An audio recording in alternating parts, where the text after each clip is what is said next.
tuck charm. Ooh.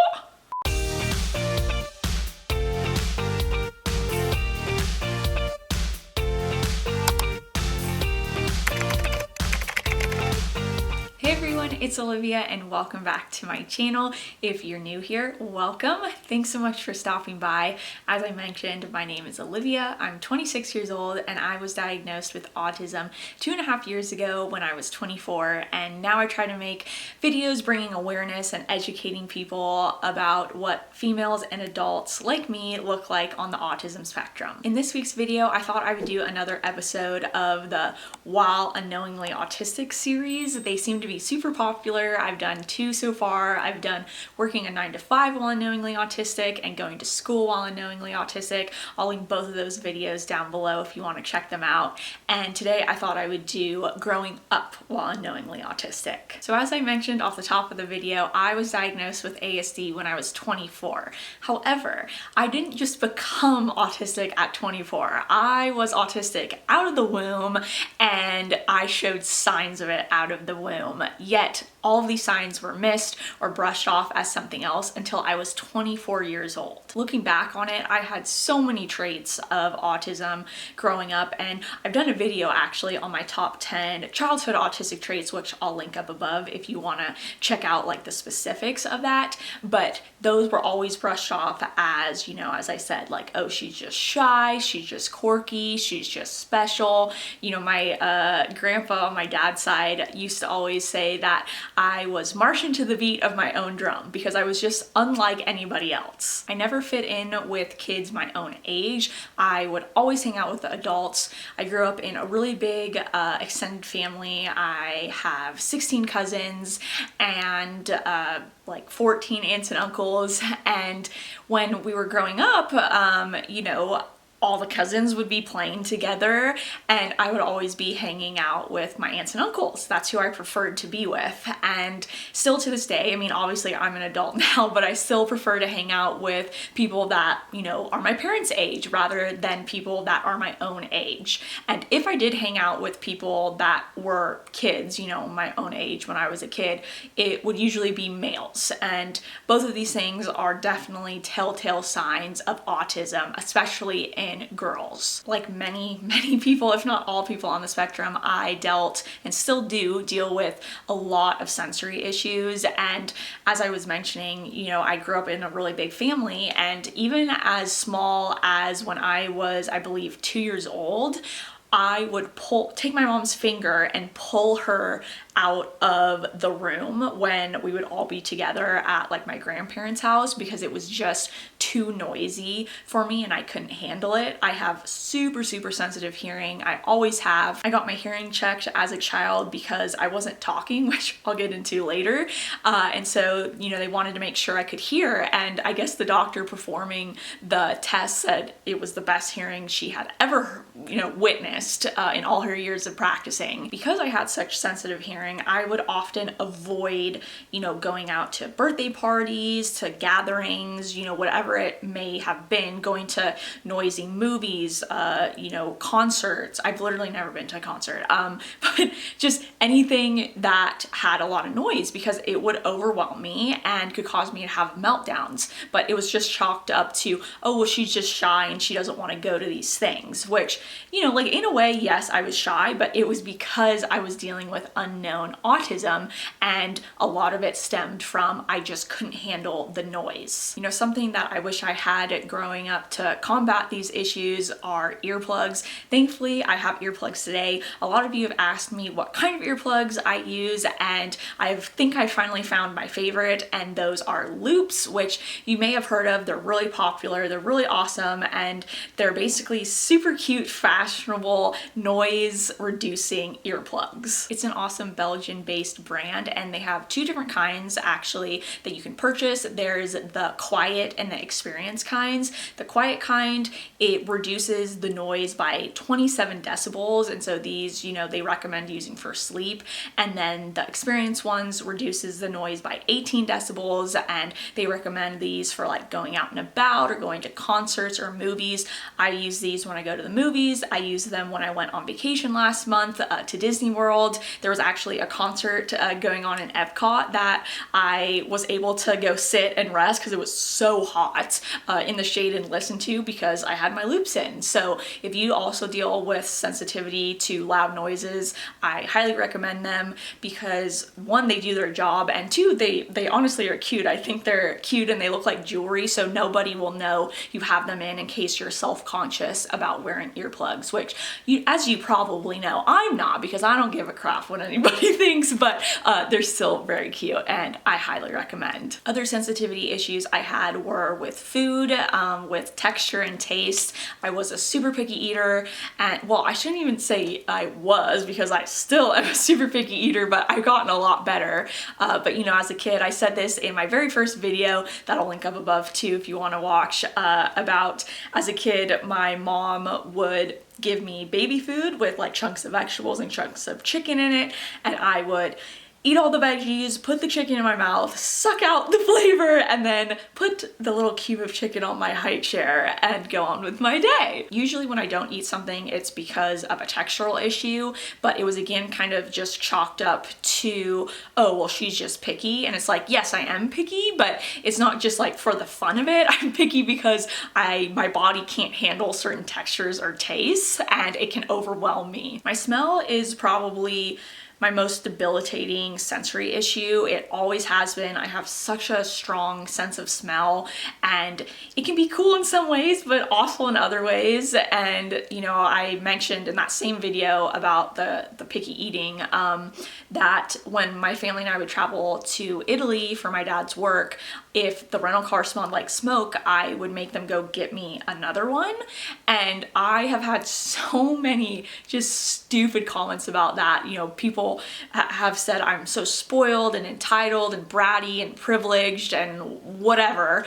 And oh, it just makes me mad because it's like, okay, first of all, you don't know me, so you have no idea what I'm like. But second of all, like, you don't understand. I wasn't being like, oh my gosh, this smells like smoke, go get me another one. It was a, oh my gosh, this smells like smoke.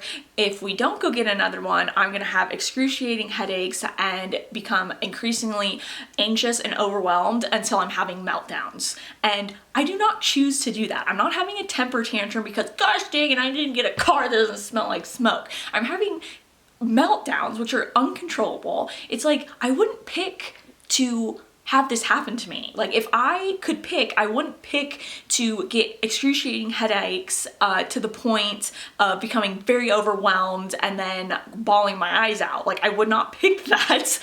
So no, it's not because I'm bratty or whatever. It's just because it's something that I can't help, and it physically is injuring to me. So you can take your ignorant comments and shove them up your... I'm also very sensitive to touch, you know, certain clothing. Like, growing up, I never wore pants. I didn't want pants on. I couldn't handle pants. And again, this was chalked up to, oh, well, she's just difficult or picky again with what she wears. But in reality, no, it's like there was something wrong. I couldn't wear pants because it would once again cause me a lot of stress. I also didn't like people touching me. I didn't like being held as a kid. I don't really like hugs, even to this day. My mom likes to tell the story of when I was, I forget how old I was, I mean a toddler, and our good family friends, their son Teddy, who was born on my half birthday, so we're exactly 6 months apart. I guess we were at the park one day and he came up and touched me, and I was like, don't touch your arm. As I've mentioned, I had speech delays as a kid, and these were once again chalked up to me just being painfully shy. But in reality, I had autism and we just didn't know. I didn't speak until I was 3, and even so, when I started speaking, it wasn't in English and I couldn't pronounce things correctly. My grandma used to tell my mom that she speaks 2 languages. She speaks English and she speaks Olivia, because when I finally did start talking, I would be like, and like point at a bunch of things, and my mom knew exactly what I wanted. But obviously that's pretty much not normal and a complete sign of autism that was, again, just brushed under the rug. And, you know, I can't even blame anybody for this because this was in the late 90s, early 2000s, and autism just wasn't as widely known or understood. The science, you know, and research weren't there. But so I can't really blame doctors or my parents. But nowadays, the reason that I make these videos, like I said, is one, to, you know, let people like me, adults, figure themselves out and finally get answers. But really the most important reason is to bring awareness so that other kids, specifically girls, don't have to go through the same thing I and so many other women went through growing up unknowingly autistic. So I hope sharing my experiences can make it so that young girls can get diagnosed properly at a young age. Once I hit middle school, I started having a lot of anxiety and depression, and I was diagnosed with both anxiety and depression. And as I mentioned in many of my videos, it's not that I didn't deal with anxiety and depression, but it was under the umbrella of autism that we just didn't know about. And, you know, a lot of people deal with anxiety and depression growing up, but these were, I was feeling so anxious, and my mom says I came out the womb anxious, but I was dealing with so much anxiety, you know, going to school and hanging out with people and doing social events because I was autistic. You know, I would go to a birthday party, which I would not want to go to, and my mom would drag me there. And one, I was dealing with being sensitive to the environment around me, and two, I didn't want to socialize with kids because now that we know, I didn't really know how, and I had to try to mimic people and appear normal and fit in and try to understand what I was supposed to be saying, and it was just a very exhausting experience for me and so many other people on the spectrum. And it's still something that I deal with to this day, but now that I know I'm autistic, I know how to combat it and put measures in place to make sure it's as good of experience as can be. But when I was a little kid, I didn't know that. People just thought, oh, she's just so painfully shy, she doesn't want to participate. When in reality, I was overstimulated and highly anxious and unsure what I was supposed to be doing. And so that's why I would not participate. It was the end of middle school and beginning of high school that I really got really anxious. And you know, people just thought, oh, she's starting high school, she's really stressed out, you know, she's a straight A student, so she's putting pressure on herself. And again, those are definitely true statements, but it was because I was dealing with unknown autism that I couldn't handle being in a classroom setting because, once again, sensitivity issues, it was super loud, noisy, there was so much going on, there was socializing that I couldn't do and didn't want to do. And so that's why I was just so anxious, because I didn't know why I hated school so much. I just knew that I didn't like it, but there was never a why, and the why is because I'm autistic, but I didn't know that. And also around this time, I developed an eating disorder, which it never was diagnosed, but looking back on it, it's super obvious. And I talk about this kind of in last week's video, which I'll link up above if you want to check out. But autism and eating disorders, especially in young females, is becoming increasingly connected. And there's more and more research on how the two are linked.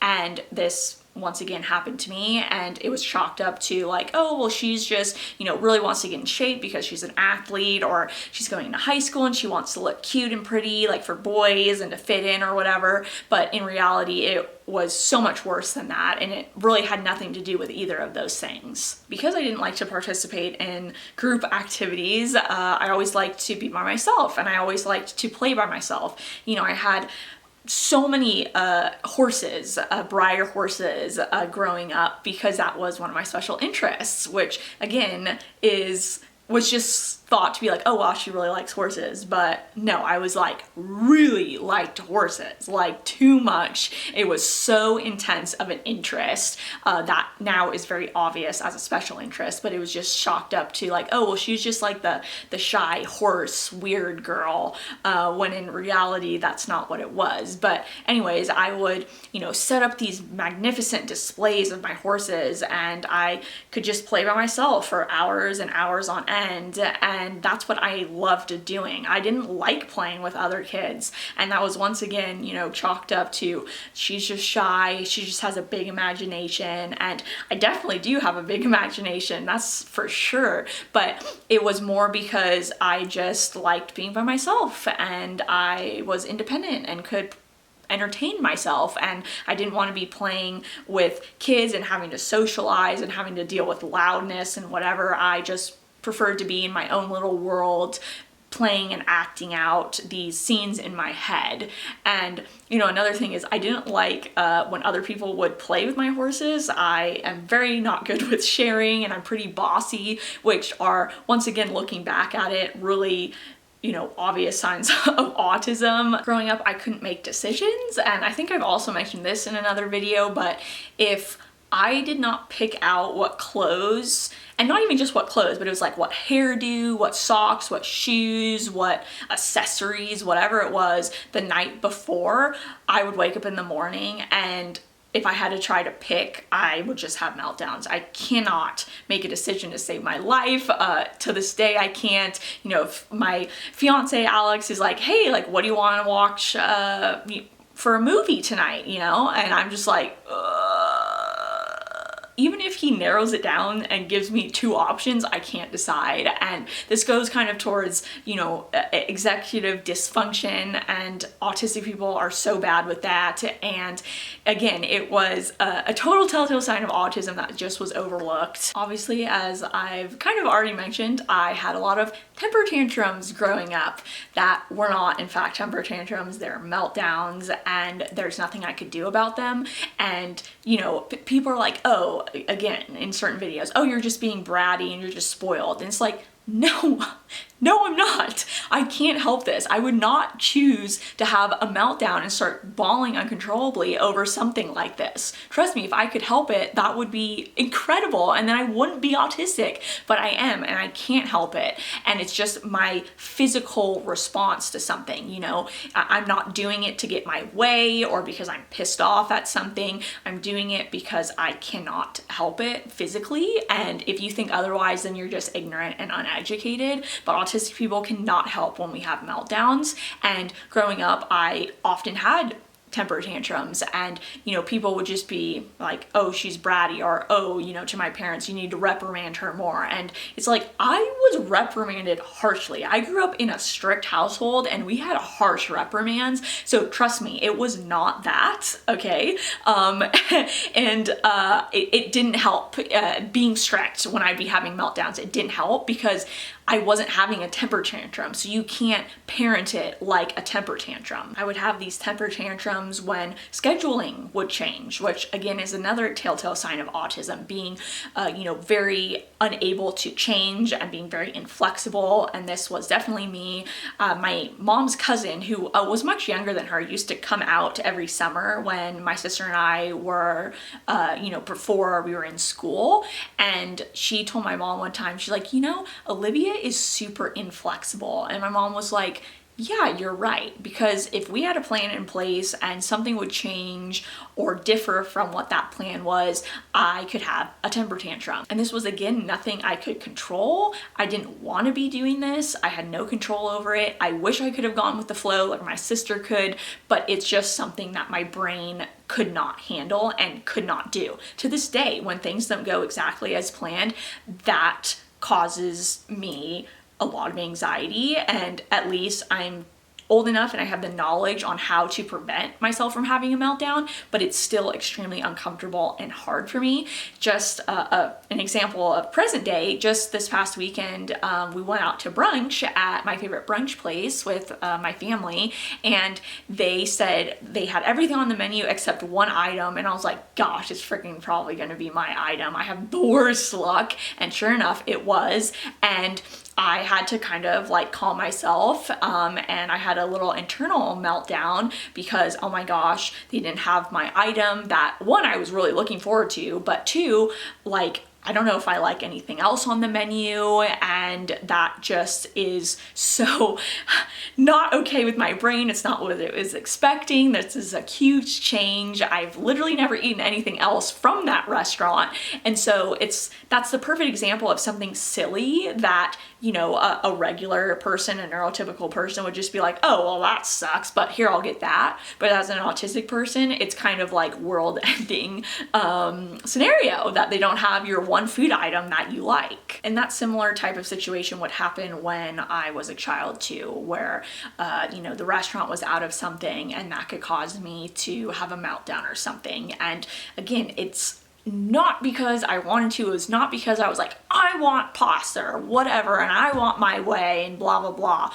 It was a physical response I had no control over. And that was once again chalked up to, oh, she's just a difficult child. But in reality, I was autistic and I had no idea. Okay, guys, that is it for this week's video. Thank you so much, as always, for tuning in and for supporting me. And thank you for all your comments. They're just so amazing and make me feel so special, and I am so appreciative. I'm so blessed to have you guys. Thank you again. Have a blessed week yourself, and I will see you soon.